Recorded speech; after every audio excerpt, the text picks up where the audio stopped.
What's going on, Godzirra Nation? This is Arghgodzirra. We've got one more round of AFL home and away action for the 2020 season to go.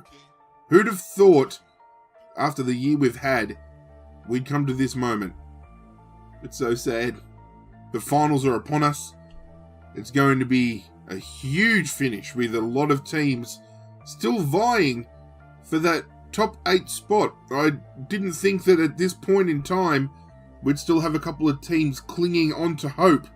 So, without further ado, I'm going to stop talking. I'm going to stop wasting your time.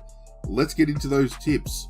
As we always do, we skim over the week that was before the week that will be. As we can see here, a couple of tips went astray for myself. Actually, I think, it was only 2 tips that went astray. St Kilda over West Coast, didn't get that right.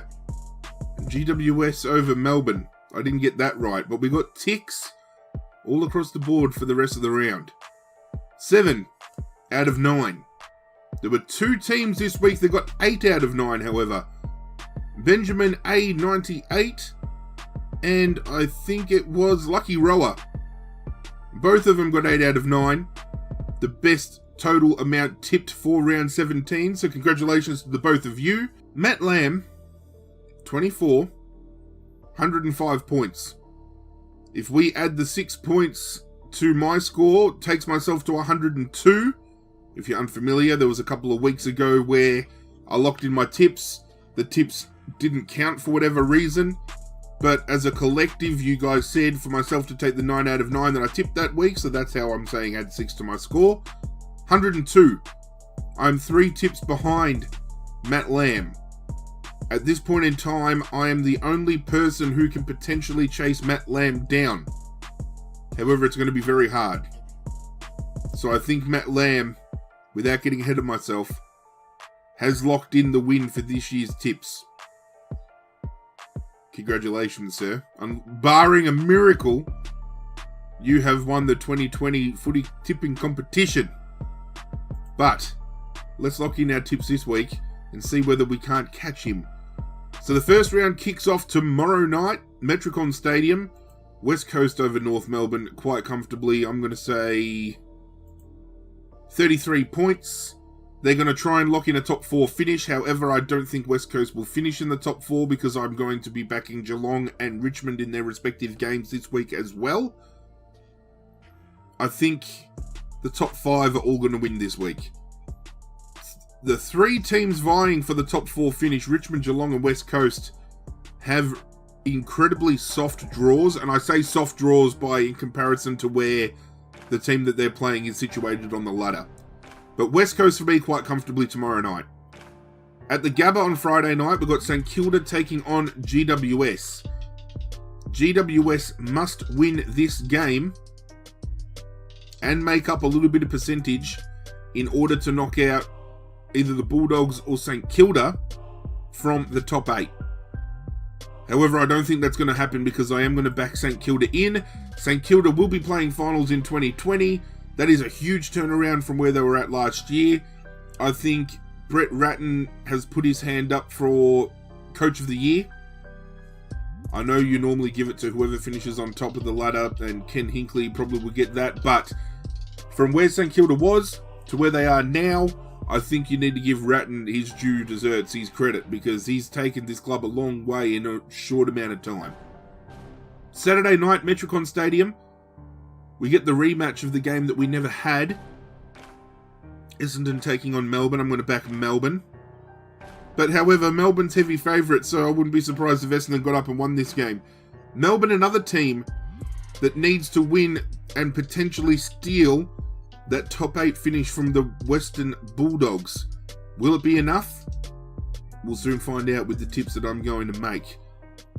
Saturday night continues, or Saturday afternoon, however, continues with Adelaide taking on Richmond.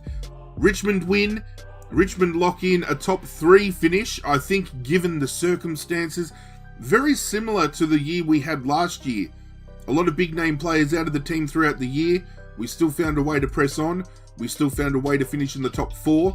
If you had told me when we started, losing those games early on and we had all those players drop that we'd finish in the top 4 again, I'd be a little bit questionable about it, but I'm very happy with how our boys have finished. After how we played last week against Geelong, there is no stopping Richmond now on their run to another premiership. That's not trying to be biased, that's just my opinion. Saturday rounds out with Brisbane taking on Carlton, as I said. Have a look, as I was mentioning before. West Coast fighting for a top 4 spot. They're taking on second last on the ladder. Richmond fighting to hold on to a top 4 spot. They take on bottom of the ladder.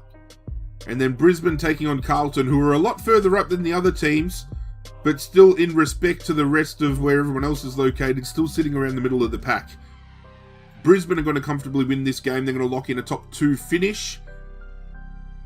And I think on my calculations, that's going to have Brisbane taking on Richmond in the first final. And we all know how that went last year, so I'm hoping Richmond gets the chocolates again, but let's worry about the finals when they come. Brisbane, however, quite comfortably going to knock off Carlton at the Gabba. Sunday, 3 games, kicks off with Hawthorn and the Gold Coast, and I'm going to back in the Gold Coast to finish the year with a win. They were impressive early, they dropped off in the middle of the season, but I think they're going to finish off strong. They have proven they've got a good young list, and that talent all stood up this year. The people that they brought in, Brandon Ellis, Hugh Greenwood, they all added to the already talented list that they had. Gold Coast have always had a talented list, but I think it's just the way they've been utilised, and Stuart Dew's finally starting to find his footing. They're going to have a good year next year. I really think they will. Hawthorn, however, let's not talk about the year they've had. Sydney taking on Geelong. Geelong's going to win that quite comfortably and lock in 4th position on the ladder. So that's going to lock up our top 4. West Coast will finish in 5th by my standing. Collingwood will finish in 6th. St Kilda in 7th. And that leads us on to the next game. Fremantle taking on the Bulldogs. Because I'm going to lock in the Bulldogs to finish in 8th position. Sorry, Melbourne fans. Sorry, GWS fans. The Dogs are going to sneak in. How long they hang around for the finals, we don't know. But I think the Doggies are going to sneak into 8th position and get a comfortable win over Fremantle to round out Sunday.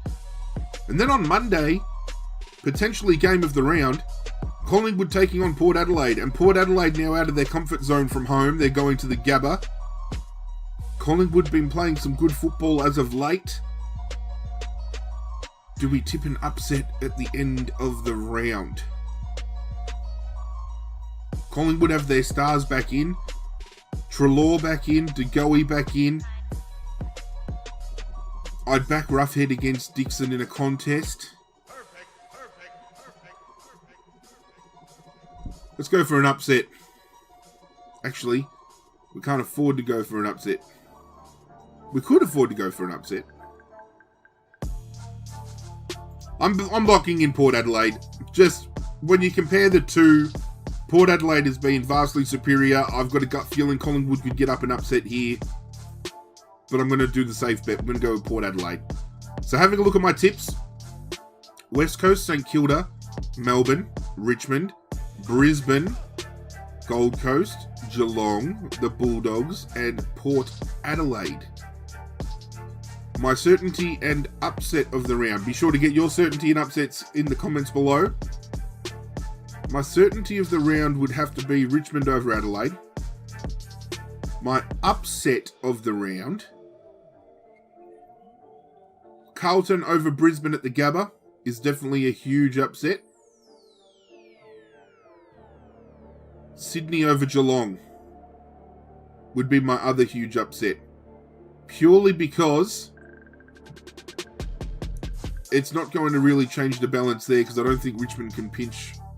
No, Richmond can't pinch second spot. So Brisbane losing, although it'd be a huge upset to lose at the Gabba 2 weeks out from finals, the bigger upset would be Sydney beating Geelong, because that locks Geelong out of top 4, provided West Coast don't fall to North Melbourne.